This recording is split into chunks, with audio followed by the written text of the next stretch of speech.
Oi, gente, eu sou a Sil Curiati e, como vocês já sabem aqui no canal Story, parte do meu trabalho é contar histórias e trazer informações bacanas para vocês que são inspiradoras. E a história de hoje é a primeira de uma série de histórias maravilhosas que as mulheres que eu conheci recentemente, mas que já são conhecidas de muitas de vocês, vão estar contando para gente. Tem relação com um livro que acabou de ser lançado, que é maravilhoso, Uma Sobe e Puxa a Outra.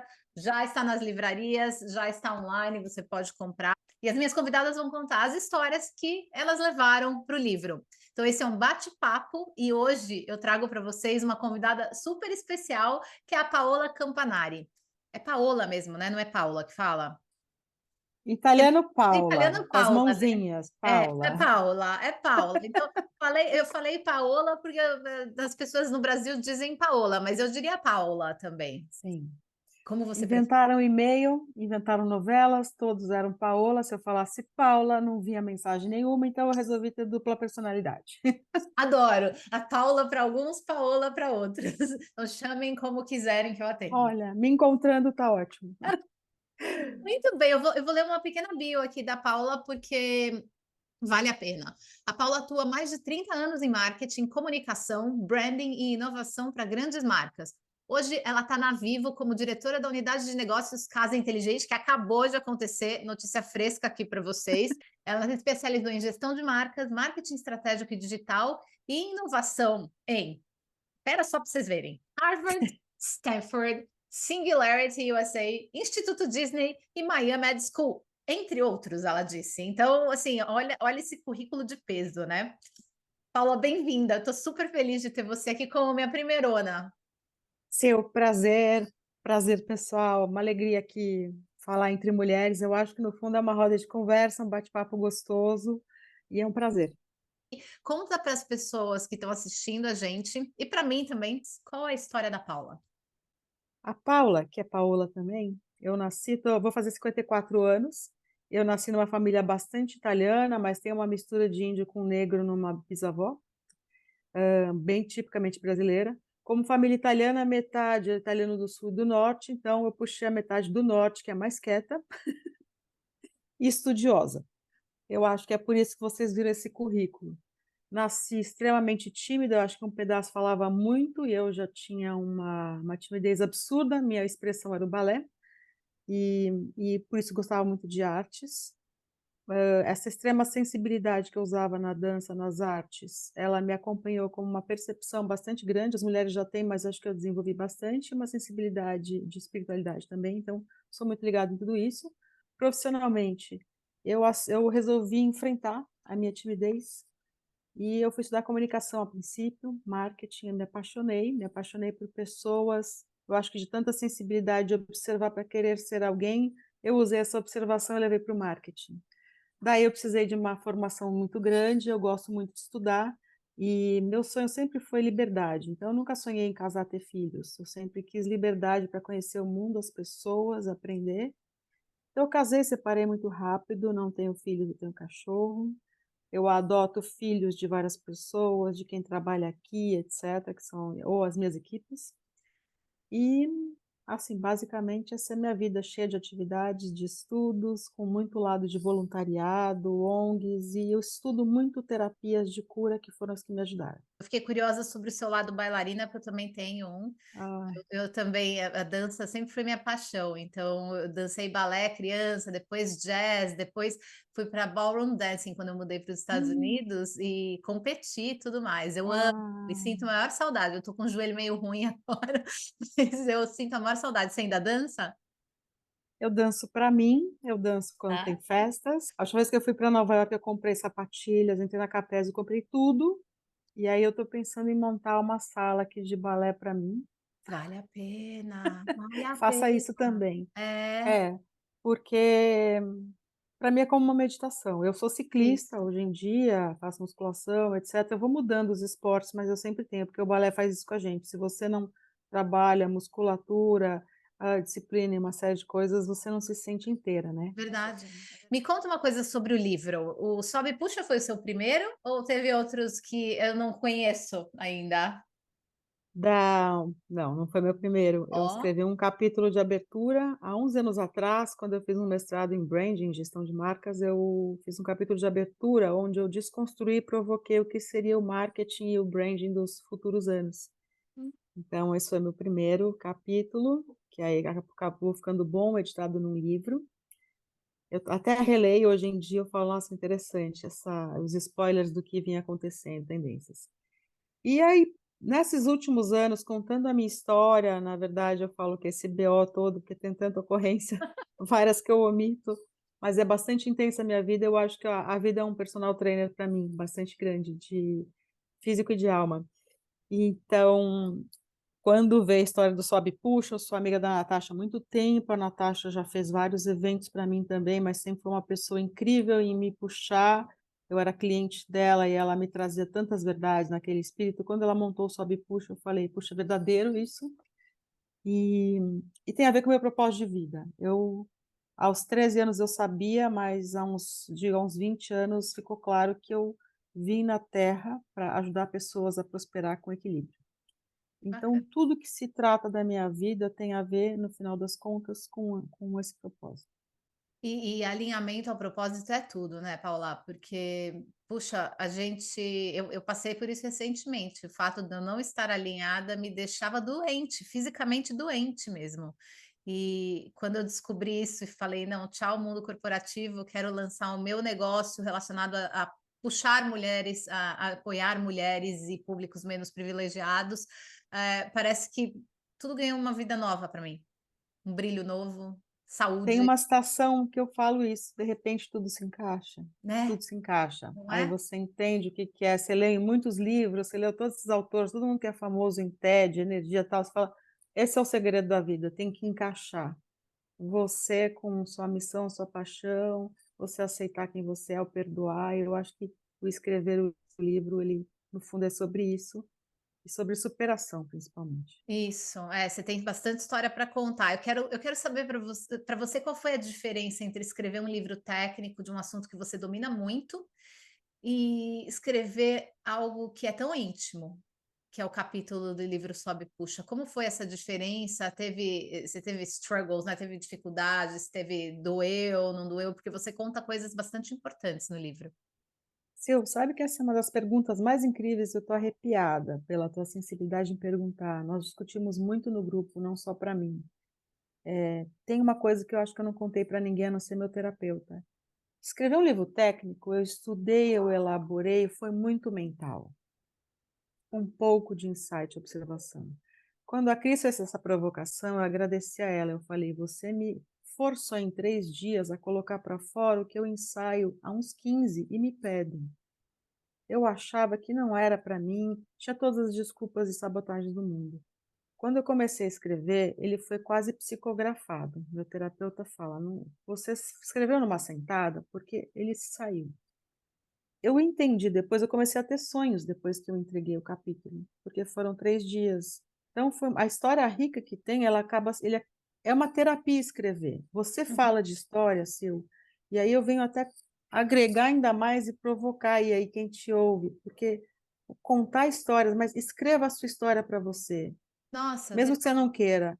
E uhum, às vezes, sabe o que eu fiz? Tem um recurso no telefone que você fala, ele transforma em texto. Às sim, vezes eu fico contando fatos da minha história e vou juntando num bloco de notas. que Quando ótimo. eu vou ler, eu falo, meu Deus, eu sou isso. É tão terapêutico na hora que eu coloquei para fora e que eu falei de coisas, de um tema que ficou bloqueado na minha mente 30 anos, que foi o abuso sexual, que foi um estupro, quando eu tinha 18, 17, 18 anos. Que horrível, sinto Eu muito. fiquei muitos e muitos anos sem saber, então muito do que me aconteceu na vida, ou sobes e desces e derrapa e etc, essa luta, também tinha a ver com algo guardado na minha cabeça e reflete em tudo. É No um fundo, no trauma. muito forte. Eu consegui, elaborei ele há um tempo, mas quando eu coloquei no papel e fiz o capítulo, a história já não era mais, ela não pesava para mim. Você tira, Eu né? olha então foi assim, eu nem sei explicar se existe uma terapia dessa, se alguém trabalha, mas em parte o que você faz aqui, que eu agradeço, é você convidar a gente a colocar é terapêutico, E eu tenho certeza que essas histórias puxam outras, nem todo mundo vai ler o livro, o que você está fazendo está multiplicando o efeito. E isso tem uma energia Estamos, muito boa. estamos multiplicando efeito. É verdade isso. É porque quanto mais se fala, mais se torna natural falar, e mais você não é um bicho estranho de sete cabeças que passou por algo que ninguém mais passou. A gente É. começa a se ver representada de alguma forma, né? Todo mundo já passou, toda mulher que você conhece já passou por alguma coisa desse tipo, e os traumas a gente lida de maneiras muito diferentes umas das outras, mas o trauma fica. E ele causa coisas, ele causa mudanças no nosso comportamento, ele causa mudanças na nossa percepção, causa. Você não tem domínio, então é como se Sim. você sai em busca de eu sou uma buscadora em essência, mas eu entendi que a busca desesperada, a ansiedade, estresse, talvez os burnouts que eu descrevo, tem muito um tom disso, que eu estava com algo desconhecido dentro de mim, me fazendo correr Bloqueando. loucamente, né. Nossa, mas muito, Paula, mas muito. Você falou isso do comecei a sonhar e tudo. A sensação que eu tenho é de um desbloqueio, né? Parece que quando É. você coloca para fora, você tirou aquela pedrinha que estava bloqueando e de repente os canais se abrem, não é isso? E que se o que tem acontecido, eu não sei se é uma combinação de coisas, né, você acabou de falar do spoiler, quando eu falo tudo encaixa, eu também falei: "Não vou mais para o mundo corporativo", porque foram coisas muito intensas também que ocorreram, e eu voltei para o mundo corporativo, mas uma empresa que vem atrás de mim e realmente ela é um outro mundo que eu não podia imaginar, então eu sou um agente de mudança que traz todas essas provocações e ajuda a empresa a ter musculatura e força para transformar, e é mundo corporativo, que eu acho que são as empresas da nova era, elas têm que ser desse jeito. Bacana também, bonito isso de você se permitir mudar de ideia. Muita gente entra nessa, como eu tô hoje, que eu não quero a vida corporativa para mim, mas eu não digo nunca, É porque a isso. gente muda de ideia. E por que não mudar de ideia? É tão bom mudar de ideia, a gente pode mudar. Eu mudo de cabelo, eu mudo de roupa, por que eu não vou mudar de ideia? Né?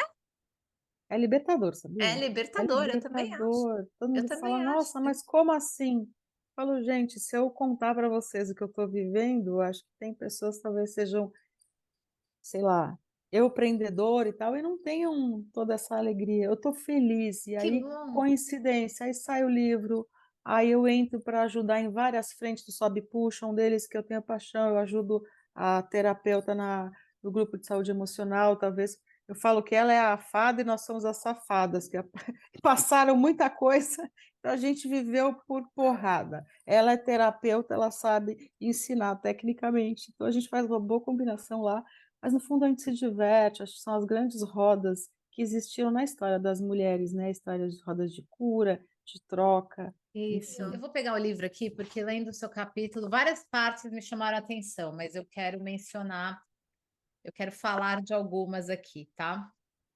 E eu vou ler esses trechos para vocês conhecerem. Spoiler aqui, mas só para dar uma vontadinha de comprar. No início da carreira, acreditava que a rigidez e a masculinização de comportamento eram necessários para ser aceita e respeitada.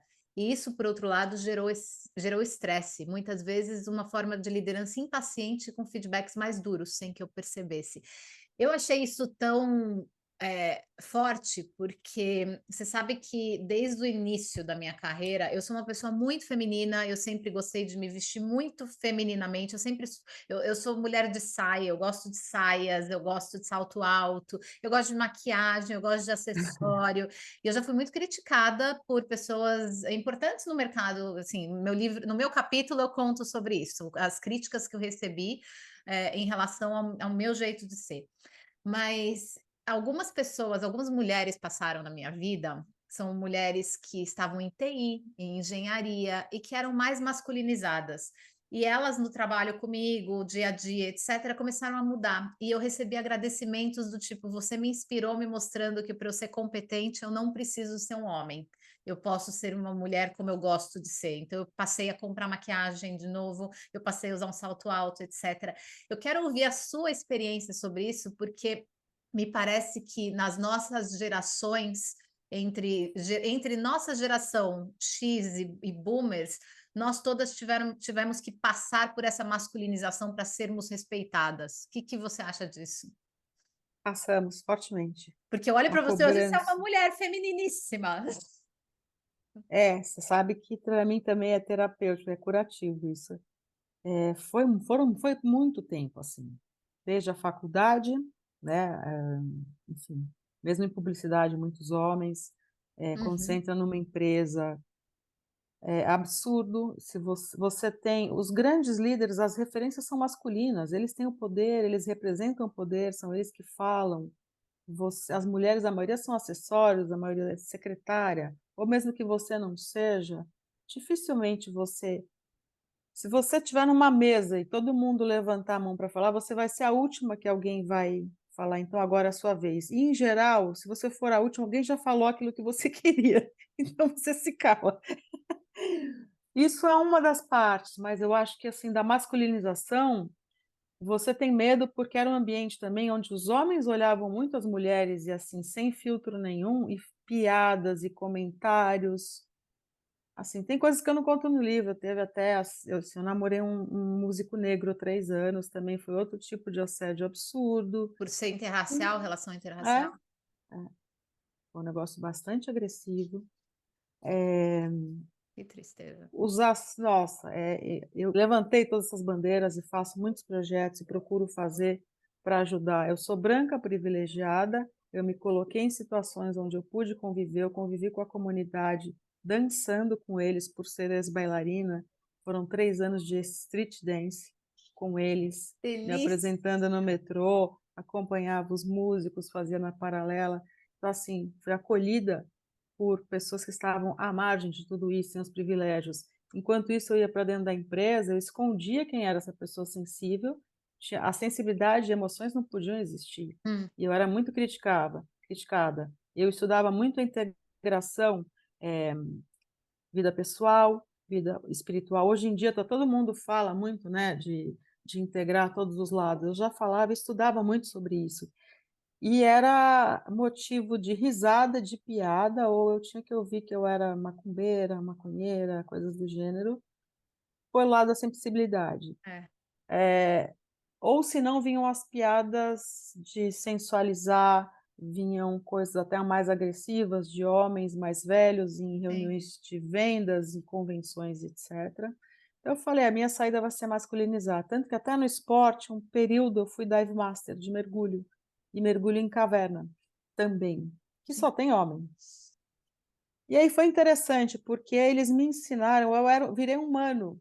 E aí masculinizou ainda mais, porque para eu ser amiga e transitar nesses esportes, eu para não ser assediada ou não sofrer É igual. piadas, eu era humano. Então É. eu sabia falar como humano junto com eles. No trabalho eu falei: "Tá bom, então eu vou observar muitos homens", e aí eu não usava quase saia, eu fui cada vez mais tirando cores, acessórios, batom, saia, salto e etcétera, e tentando fazer aquelas posturas rígidas, aquela coisa, firmeza, né, você cria uma persona, É. e não era só a persona corporativa, era uma persona que espelhasse, que eles se sentissem confortáveis. Então Uhum. foi na minha vida, não só no trabalho, sempre ao lado pessoal e profissional, é interessante quanto nesse período eu endureci. Tanto que quando o meu ex-marido, quando ele se aproximou de mim e tal, ele falou assim: "Nossa, que coração peludo, por que você é tão rígida?", assim, falava: "Você é uma mulher arisca", era tanta defesa, e eu É. também tinha esse background que eu falei da violência, né, do estupro, do assédio e outras coisas piores ainda, e que aí provavelmente essa sombra que estava lá dentro me fazia ficar rígida, né, demais. Você Então nega o seu lado feminino, né, e nega. não tem como você negar em um lado da vida, você nega ele para você, você nega ele em todas as suas facetas, em todas as suas personas, em qualquer representação. É isso. É E muito aí difícil, né. É é triste. triste, é. Você É se difícil afasta, aí você se recuperar. afasta de você, você é intolerante com a mulher que é muito feminina, então é aí que você começa a gerar, eu acho que o ciclo da doença. Pode ser uma doença psicológica, são vários tipos de coisas erradas, né. Tanto que eu acho que Manifestações, o né. por isso que eu acho que o câncer foi um pouco disso. Como ele é um crescimento desordenado de células, ele espelhou um crescimento desordenado de coisas que eu me afastei da fonte, do essência do que eu era. Fala sobre isso então, Paula, porque eu sei que isso é uma parte muito dolorosa e importante do seu capítulo. Adoraria que você falasse. Se você quiser ler um trecho, fica à vontade.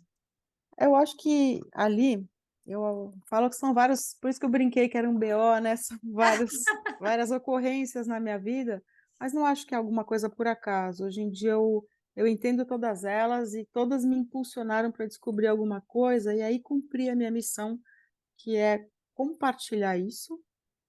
Eu falo que eu tenho um cardápiozinho, né, o kit de sobrevivência, mas assim, do câncer, eu não sei se você quer que eu leia, mas foi no meio Pode. dessa bagunça toda, eu subia muito rápido na carreira, depois eu fui para uma empresa muito difícil, mas eu consegui, com muita empatia e baixando o ego, entrar no universo, entender essas pessoas e super bem. Uhum. Só que mudava muito de direção e, de repente, uma turma com interesses não legais, financeiros e etc., tentaram, destruir a imagem boa que eu construí. Então foi um período de muito assédio moral, humilhação. Eu recebia briefings para eu errar, briefings errados, que aí eu tive que errar e aí colecionaria erros, Ah, meu que Deus. eram fatos para me queimar, enfim. Então eu tinha que usar a cabeça para fingir que estava fazendo errado, descobrir o que estava por trás e fazer o certo e na hora surpreender com o certo. Olha quantos mecanismos de defesa você tem que acionar para poder simplesmente entregar um bom trabalho, É, né? e foi 1 ano e meio assim, foi muito desgastante esse período em especial. E aí no meio dele, um dia eu fui sempre fui muito branquinha, muito sardenta, eu falei: "Ai, tô precisando de alguma coisa boa", meu tio: "Vai numa uma amiga super médica, dermato e cirurgiã plástica". Aí eu cheguei lá, ela falou: "Ah, você é sobrinha do Remo, que ótimo. Que você veio fazer aqui?", olhando para minha boca, porque tinha um buraco. Eu falei: "Ai, eu não gosto de sardas, será que não tem alguma coisa para sardas?". Ela falou: "Tá bom, antes, se você vai me permitir, eu preciso fazer uma biópsia". Ela falou: "O que é isso?".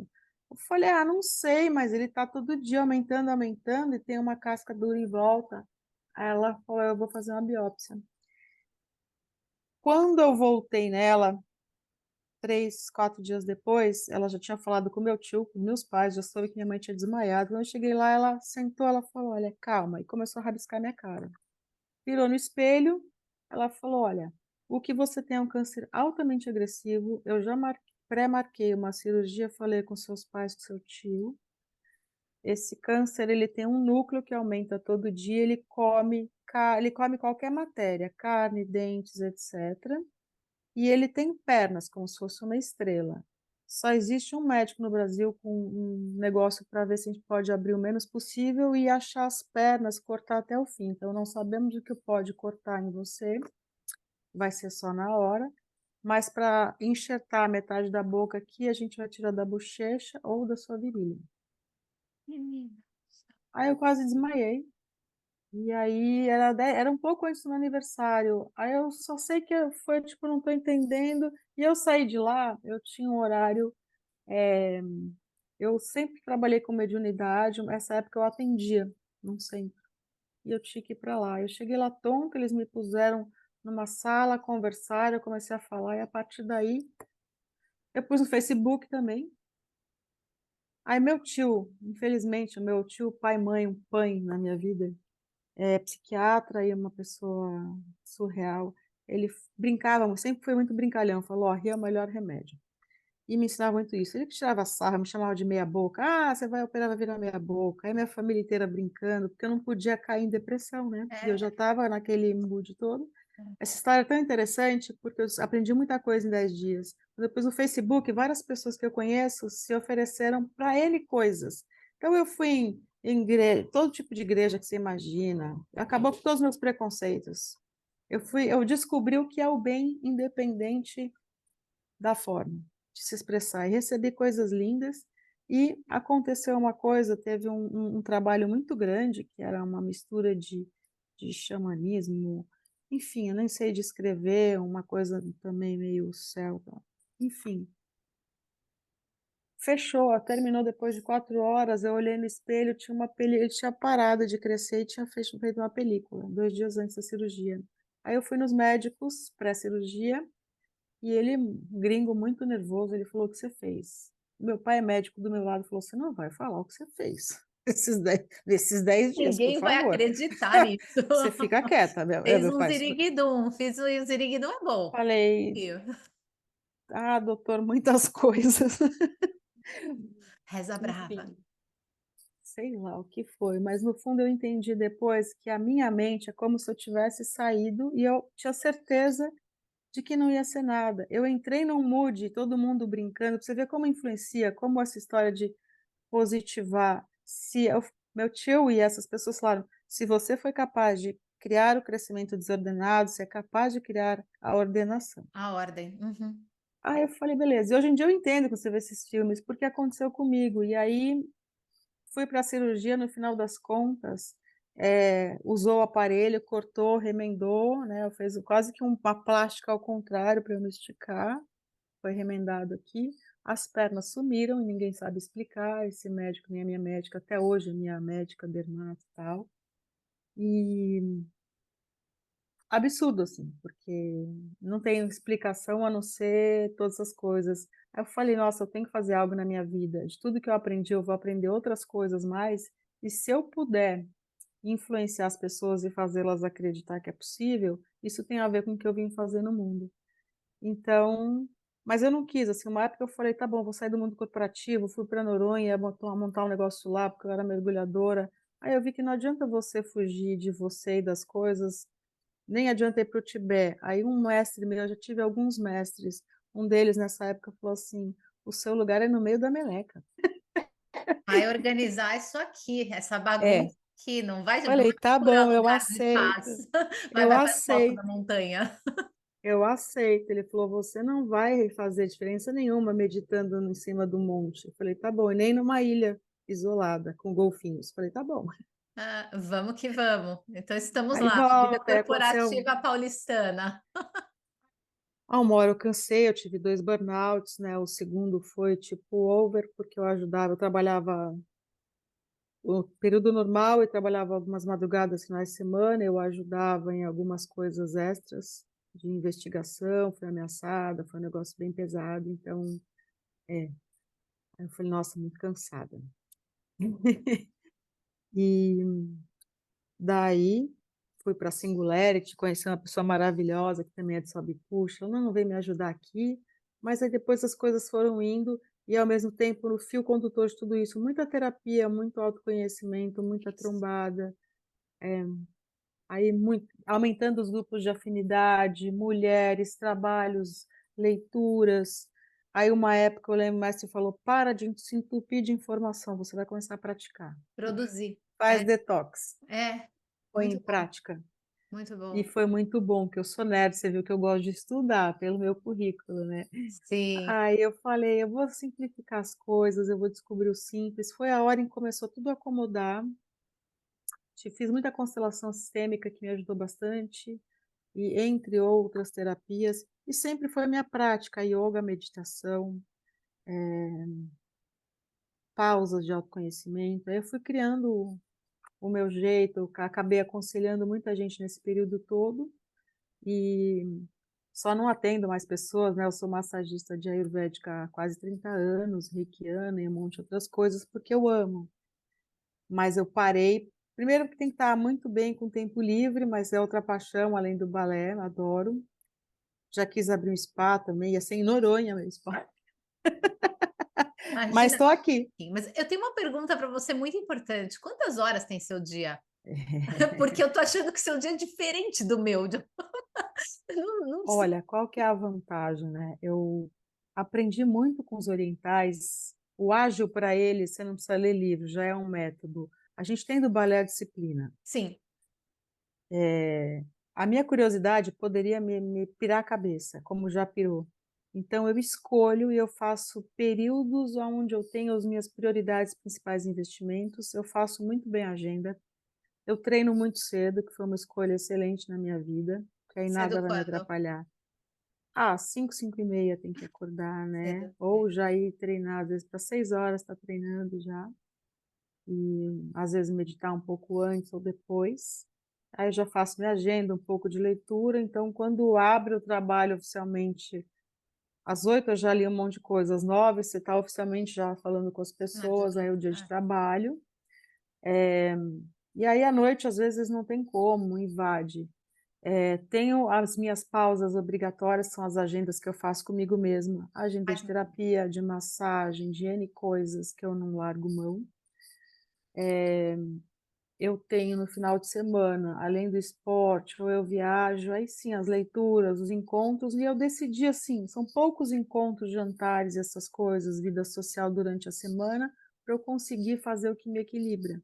Então, se eu faz tiver, bem. eu prefiro que seja no final de semana, e se for durante a semana, melhor online ou na pausa de almoço do trabalho. É muito inteligente fazer essa distribuição da sua agenda e ter áreas não negociáveis, é muito importante isso, porque o que acontece é muito comum a gente bloquear a agenda para determinada coisa. Eu tenho, por exemplo, meus bloqueios de leitura, porque senão eu não vou ler um livro. É Não isso. quero ler o livro à noite na hora de dormir, porque eu vou dormir, eu tô cansada, então eu não vou aproveitar o livro tanto quanto. Então eu tenho meus bloqueios, assim, logo depois do almoço eu quero uma meia hora para sentar e ler um livro, etc. E antigamente eu abria mão, alguma pessoa falava: "Ah, muda a reunião para tal horário", eu mudava, só que daí o horário que eu tinha a reunião dessa pessoa não é viável para eu ler, porque eu tenho outras coisas acontecendo. Então eu acabava deixando de fazer minhas coisas, e eu acho que é um ensinamento muito poderoso esse de tenha na sua faça tempo, faça o tempo trabalhar em seu favor, tendo na sua agenda compromissos consigo mesma, com você, que É você isso. possa realmente desfrutar e se energizar e tudo mais. É muito legal, muito importante. Tanto que eu voltei para o corporativo, isso foi já de cara, eu falei: "Vocês têm certeza que vocês querem contratar uma pessoa como eu? Porque eu Vou tenho essas coisas estabelecer meus horários. inegociáveis". Ah, isso Maravilhoso, mesmo. maravilhoso. Deixa eu te perguntar uma coisa, qual a importância que você acha de uma história pessoal bem contada? O que que você acha que histórias como a sua, ou como outras histórias bem contadas, que às vezes as outras histórias também não têm tantos altos e baixos, a sua é uma história com bastante, tem trauma, tem recuperação e tudo mais, tem outras histórias que talvez não tenham, mas uma história bem contada, o que que você acha que ela traz para o outro? Primeiro que as palavras e a fala e a inspiração, e mesmo que seja imaginativo, a energia é maravilhosa. Para você, como eu falei, você se conhecer e se reconhecer, você reler depois de um tempo, por isso que eu acho que os diários ainda vão voltar, né. No fundo, a gente está retomando isso, o mundo de ciclos. É muito importante para você descobrir suas potências, até os medos. Eu pego o livro de 10 anos atrás, eu abro, de repente, eu falo: "Nossa, eu era essa pessoa", porque a gente perde a noção, né, e tem um É. monte de coisas na cabeça, umas visões, às vezes, erradas. Para quem lê, todo mundo que recebe uma história, quando lê qualquer uma dessas do livro, primeiro é aquela energia do aprendizado, independente se ela tem um tom mais duro, mais sofrido ou mais alegre, seja o que for, é você se conectar com as pessoas. Você se conecta com as histórias. Você começou falando isso, puxa vida, eu me vejo em algumas coisas ou eu aprendo com outras. É uma maneira de uma pessoa ajudar. Ninguém é uma ilha, a gente precisa das pessoas, a gente precisa se conectar. Então, você se dá, eu acho que isso ajuda a se valorizar, se entender e você ajuda outras pessoas.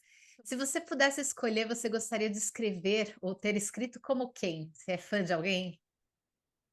Tem de todo mundo que eu sou fã, eu tenho uma que um dia eu ainda vou dar um abraço, é a Oprah. Eu acho que se Ai, tem um ser que mais me influenciou a vencer tudo isso, até porque tem coisas similares, é a Oprah. eu tenho essa meta também, sabia? Eu vou Então conhecer a vamos, Oprah. Estamos não juntos. sei como, mas Não se vamos. mas vamos, mas vamos. E para você, Paula, qual a história mais bacana e inspiradora do mundo? Ó, que pergunta Nossa. grandiosa. Nossa, nem sei como eu trouxe essa pergunta, mas, eu quero perguntar isso para todas. Amigo. Eu sou muito apegada no universo celta. Então, tem muitas histórias de deusas celtas. Tem um livro que eu tenho paixão, que eu recomendo muito, que me ajudou demais. Eu acho que a escritora é Jean Shinoda Bolen. Ela fala sobre o feminino, o equilíbrio entre o feminino e o masculino. E tem um livro que é O Caminho de Avalon. São 4 amigas que se encontram e vão fazer todos os lugares sagrados, aonde foram lugares muito importantes para celebrar o equilíbrio feminino e masculino, e por algum motivo na história eles foram detonados. Além de toda essa conversa maravilhosa, ela já deixou dicas aqui de livros pra gente, mas a dica maior é Uma Sobe e Puxa a Outra, com capítulos de várias mulheres incríveis, e o capítulo da Paula que está maravilhoso, que se chama Vulnerável e Forte, uma jornada pessoal e profissional para equilibrar o feminino. Eu tinha outros trechos, está tudo grifado aqui, eu tinha outros trechos para falar, e eu sei que você também, mas a gente deixa para outra conversa, porque eu estou achando que a gente vai ter que continuar. Ah, foi um prazer, uma delícia, obrigada. Para mim acaba sendo um processo de cura também. Então, super obrigada. Bom, fico muito feliz, muito obrigada, querida.